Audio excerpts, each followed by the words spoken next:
Suryati. Baiklah, mata kuliah hari ini yaitu mengenai manajemen pemasaran. Nah, pada pertemuan kali ini kita akan membahas mengenai mendefinisikan pemasaran untuk abad ke-21.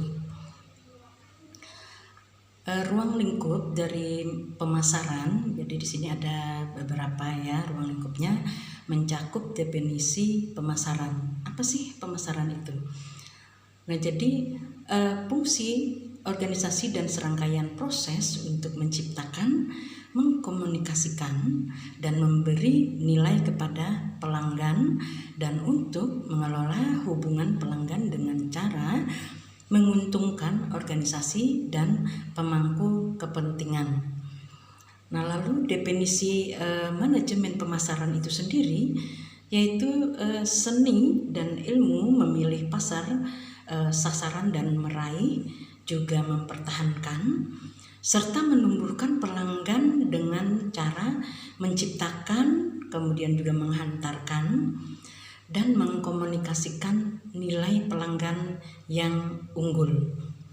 Nah, jadi seperti itu ya. Lalu di sini terdapat tipe entitas dari pemasaran itu sendiri. Yang pertama adalah barang, kemudian yang kedua jasa, lalu yang ketiga acara, yang keempat pengalaman, yang kelima orang, lalu tempat, yang ketujuh properti, kedelapan organisasi, ke-9 informasi, ke-10 adalah ide. Nah, ini adalah 10 tipe dari entitas yang dipasarkan, yang umumnya ada di situ ya. Lalu siapa pelaku dalam pemasaran? Yang pertama yaitu pemasar atau sering juga disebut dengan marketer, yaitu seseorang yang mencari respon atau perhatian, lalu melakukan pembelian dan juga mencari dukungan dari pihak lain. Nah, kemudian pelaku dalam pemasaran berikutnya yaitu prospek. Nah, prospek ini adalah orang yang memberikan respon atau pemberi respon. Nah, berikutnya pasar. Nah, pasar ini merupakan tempat di mana pembeli dan penjual itu berkumpul untuk melakukan transaksi, baik itu untuk membeli maupun menjual barang. Nah, seperti pada skema, nah di situ terdapat 5 pasar dasar dan juga alur hubungannya. Nah, di mana di situ terdiri dari pasar sumber daya, kemudian pasar produsen, lalu juga pasar konsumen, dan juga pasar perantara. Nah, di mana semuanya itu nanti terpusat pada pasar pemerintah atau kembali kepada pasar pemerintah. Nah, seperti itu. Nah, lalu juga dalam industri, nah di industri itu merupakan sekumpulan penjual ya, semua orang-orang yang menjual produk. Nah, lalu pasar itu adalah sekumpulan dari pembeli. Nah, di mana di situ nanti akan terjadi komunikasi, lalu juga terdapat barang dan jasa, dan juga terdapat perputaran uang karena terjadinya transaksi jual beli. Nah, sehingga semua itu akan menjadi informasi yang menarik ya di dalam sistem pemasaran. Lalu di dalam pemasaran di situ juga terdapat beberapa konsep inti. Yang pertama yaitu kebutuhan. Nah, kebutuhan itu merupakan syarat hidup pada dasarnya manusia ya. Lalu yang kedua keinginan. Nah, di mana keinginan itu merupakan kebutuhan yang diarahkan ke objek tertentu untuk memuaskan kebutuhan. Lalu yang ketiga yaitu permintaan. Di mana permintaan itu merupakan keinginan yang didukung oleh kemampuan untuk membayar. Lalu yang keempat, segmentasi. Di mana segmentasi itu merupakan kegiatan membagi-bagi pasar ke dalam segmen yang berbeda-beda. Lalu yang kelima, pasar sasaran. Di mana pasar sasaran itu merupakan sesuatu hal yang dapat memutuskan segmen mana yang akan dilayani. Lalu yang keenam, positioning. Positioning yaitu penawaran pasar yang diposisikan di dalam benak konsumen ya. Lalu yang ketujuh, penawaran, di mana penawaran itu merupakan serangkaian keuntungan yang ditawarkan marketer kepada pelanggan untuk memenuhi kebutuhan pelanggan. Lalu yang kedelapan, merek. Nah, merek itu merupakan suatu penawaran dari sumber yang diketahui. Nah, semua perusahaan di sini nantinya akan berjuang untuk membangun citra merek yang kuat, yang disukai dan juga unik. Lalu yang kesembilan yaitu nilai, di mana nilai ini merupakan kombinasi kualitas pelayanan dan produk. Lalu yang ke-10, kepuasan, di mana kepuasan itu merupakan penilaian kinerja produk dibandingkan dengan ekspektasi. Lalu yang ke-11 yaitu saluran pemasaran. Saluran pemasaran ini merupakan saluran yang biasanya digunakan oleh pemasar untuk mendapat atau untuk dapat mencapai pasar sasarannya. Saluran distribusi dan juga saluran layanan. Lalu yang ke-12 yaitu rantai pasokan, di mana rantai pasokan itu merupakan saluran yang panjang membentang dari bahan mentah hingga komponen sampai produk akhir yang dihantarkan ke pembeli akhir. Lalu yang ke-13, persaingan. Persaingan ini mencakup semua penawaran dan produk substitusi yang ditawarkan oleh pesaing, baik itu yang aktual maupun yang potensial yang mungkin dipertimbangkan oleh pembeli. Lalu yang ke-14, lingkungan pemasaran, di mana lingkungan pemasaran itu terdiri dari lingkungan tugas, yaitu para pelaku yang terlibat di dalam produksi, distribusi, dan promosi. Kemudian lingkungan luas, yaitu demografis, ekonomi, psikologis, teknologi, politik, hukum, sosial, budaya. Kemudian kita juga harus melihat realitas pemasaran baru ya. Nah, artinya di sini pasar itu sudah tidak lagi seperti dulu ya. Nah, di mana di situ kekuatan masyarakat utama, nah itu berasal dari lahirnya perilaku, peluang, kemudian juga tantangan baru. Nah, karena pasar telah berbeda secara radikal. Lalu yang kedua yaitu kemampuan baru dari konsumen. Nah, di mana perubahan loyalitas serta kepekaan dari konsumen itu karena memiliki kemampuan baru di era 21 ini. Lalu juga yang ketiga, secara realita itu bahwa kemampuan baru dari perusahaan, nah itu merupakan perpaduan yang terbuat dari serangkaian kekuatan baru yang nantinya menghasilkan serangkaian kemampuan baru perusahaan yang menyesuaikan kondisi dan keadaan pasar saat ini, seperti itu ya. Nah, lalu bagaimana orientasi perusahaan terhadap pasar? Yang pertama yaitu konsep awal pemasaran. Konsep awal pemasaran di sini ada beberapa hal yang perlu dipahami ya. Yang pertama yaitu mengenai konsep produksi. Ya, tentu saja yang diharapkan adalah yang efisien. Lalu yang kedua, konsep produk. Nah, konsep produk ini tentu saja harus kita unggulkan ya, yaitu keunggulan produknya itu apa saja. Lalu yang ketiga, konsep penjualan. Nah, di dalam konsep penjualan di sini nantinya harus agresivitas penjualan dan promosi itu harus kuat ya, agar dapat bertahan, agar dapat mempromosikan barang dengan baik. Lalu yang keempat, konsep pemasaran.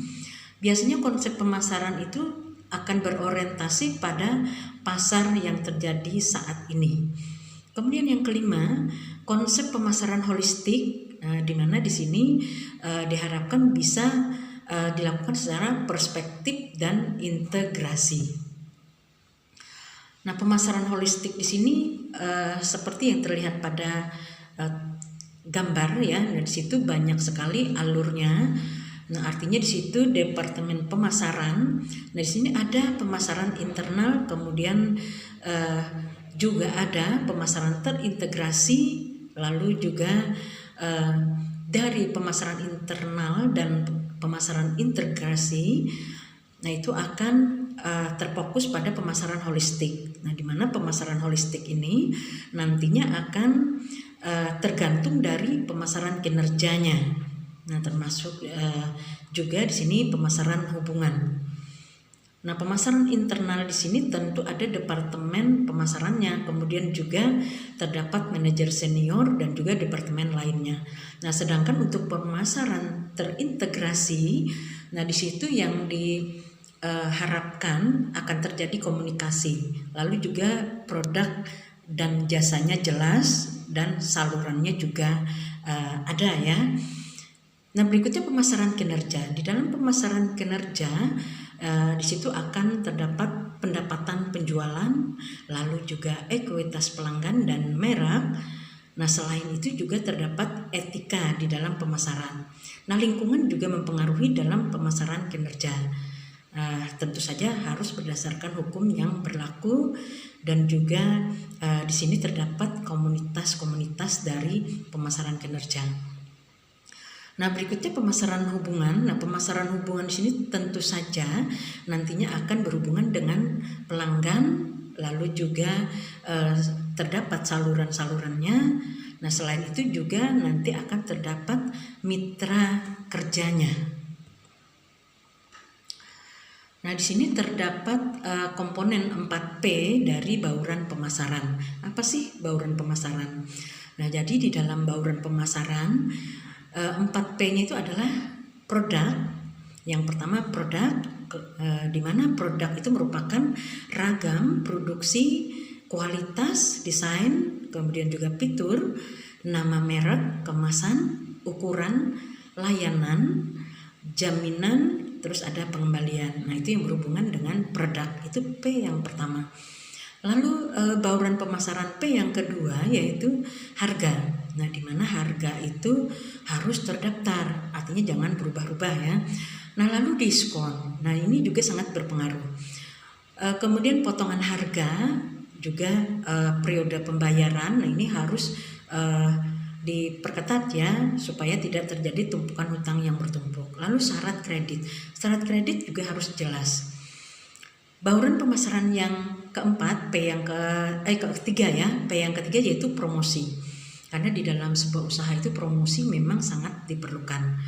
Nah, promosi di sini termasuk promosi penjualan, kemudian promosi melalui periklanan, lalu juga promosi melalui tenaga penjualan seperti SPG ya.